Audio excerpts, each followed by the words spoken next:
Okay, fasting number 2.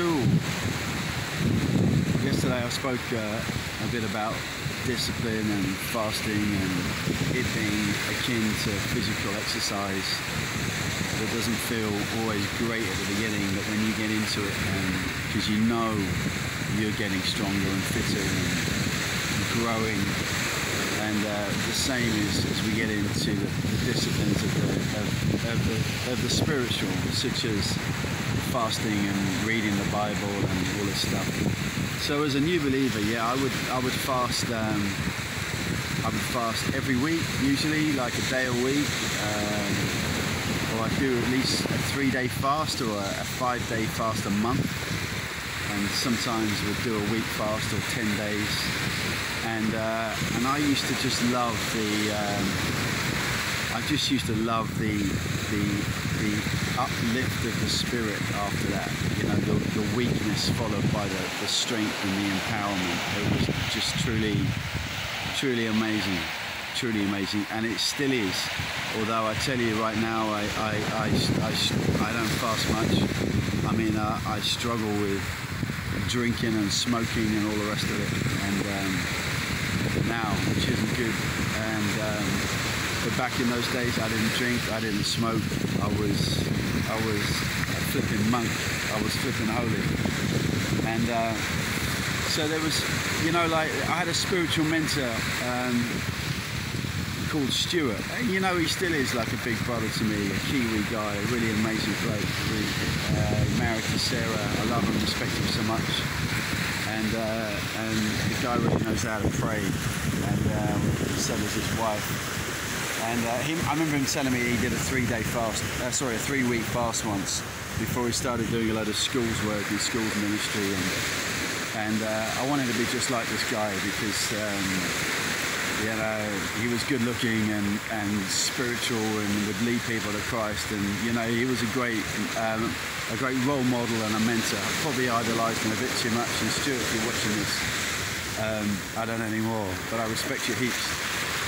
So I remember thinking I really want to do a 3-week fast at some point, and I was living with a couple of mates at the time, 1993 I believe, and in Hemel Hempstead, and we'd run out of work, me and a friend called Sean, and it might have been Sean's idea, or we came to the conclusion together that we'd both fast until we got some work.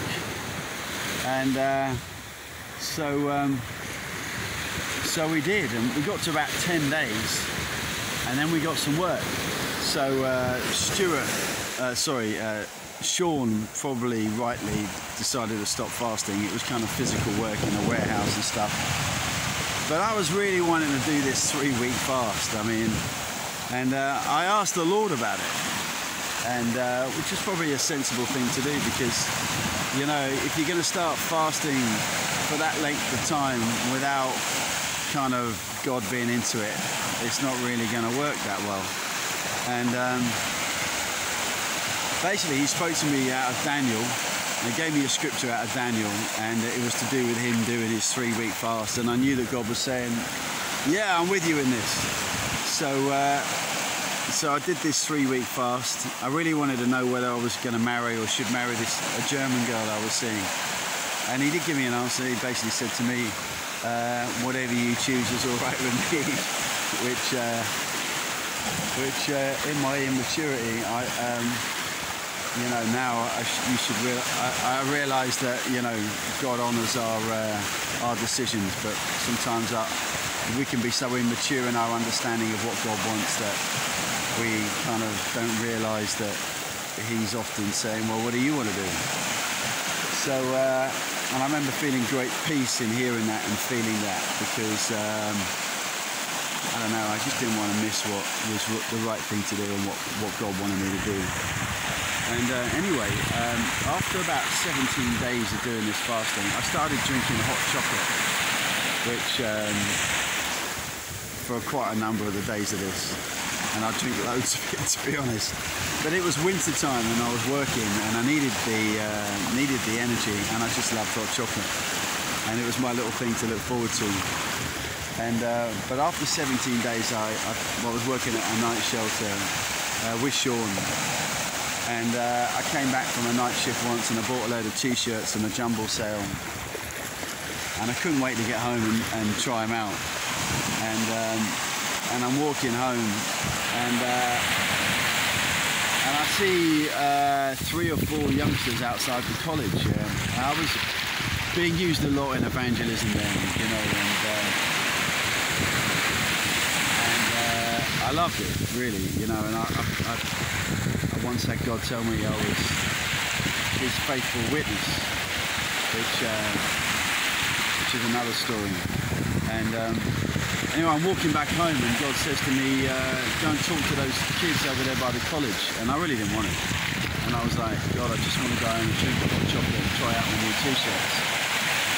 But just kind of out of a will to be obedient, I go, because I don't have any strength in myself either to kind of to do this, to go and talk to them. I'm feeling knackered and weak and in need of hot chocolate.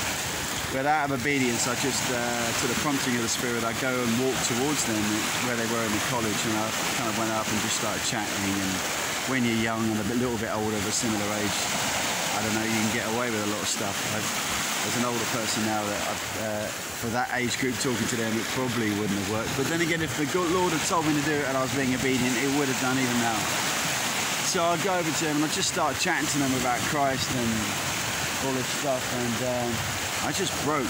God just broke me in front of them. I just started weeping and bawling in front of them.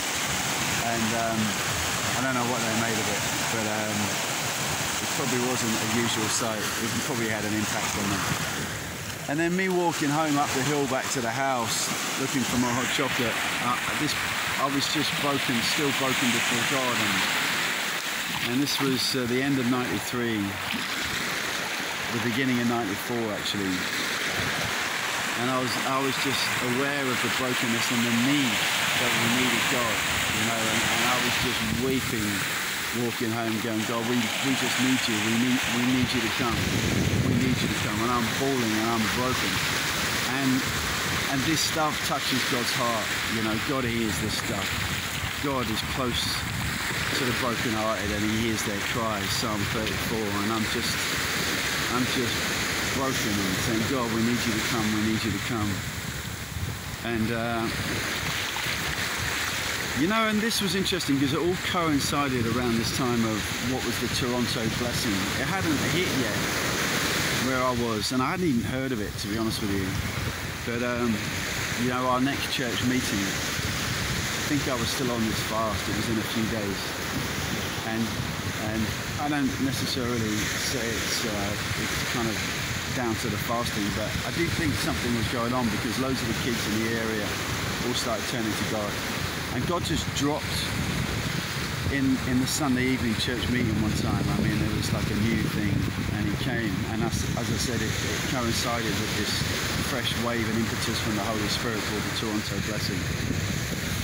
It was dubbed that. God didn't call it that. You know, it was like a fresh wave of refreshing, and we were running a youth group, reaching out to the local youngsters in the area, and loads of them started becoming Christians, and God really started moving, and yeah, that was amazing. I think I did an extra day of the fast for my mate Lewis, the God would break in and save him. I'm still mates with him today.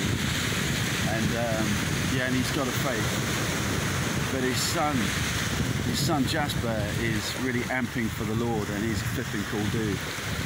And he's going to be a pastor in my local town. Well, he is already actually.